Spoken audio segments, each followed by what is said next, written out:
Ladies and gentlemen, it's me, Mr. P, American Rebel, and I want to do one more. This is divisiveness. On divisiveness. You know, I spoke about commentators just a little bit ago. And if you remember right, I spoke about how commentators are paid or put in place to put forward a point of view. Okay? That's what they are, for entertainment and to try to get people who think alike in certain ways. Okay? That's just the point blank of things. They will be divisive no matter what. Okay? It's in there. That's why they're there.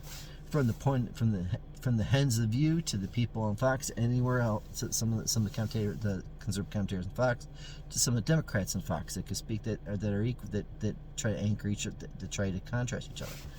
They're all there just to get a point of view or to get you to think, to appeal to somebody.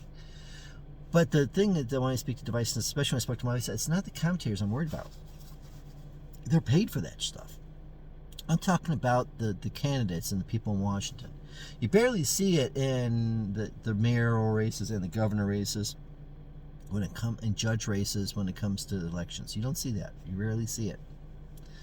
But you see it all the time on the Democrat side of Washington. You see that all the time. It's their staple. It's the way they do things. They stress the difference, the horrors, the atrocities, and they give colorful images of Jim Crow and everything else. Why? Because they can do it against you and you allow it.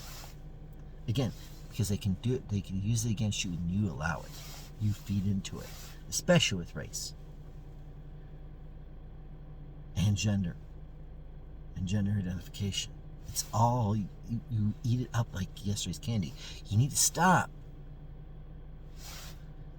You barely speak, if you actually listen to a Republican, if you listen to Kemp, if you ever listen to Trump when he spoke, and speeches, if you ever listen to Mitch McConnell when he does speak, you barely speak. You hear them.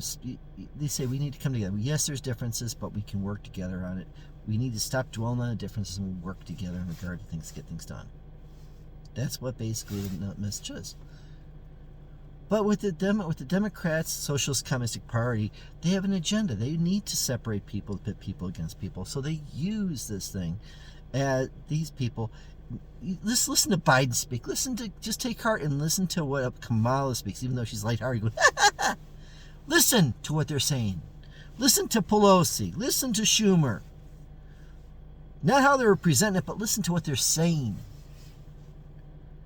And then you can really tell who is truly divisive. And you'll realize that I am right. Let's go, Brandon.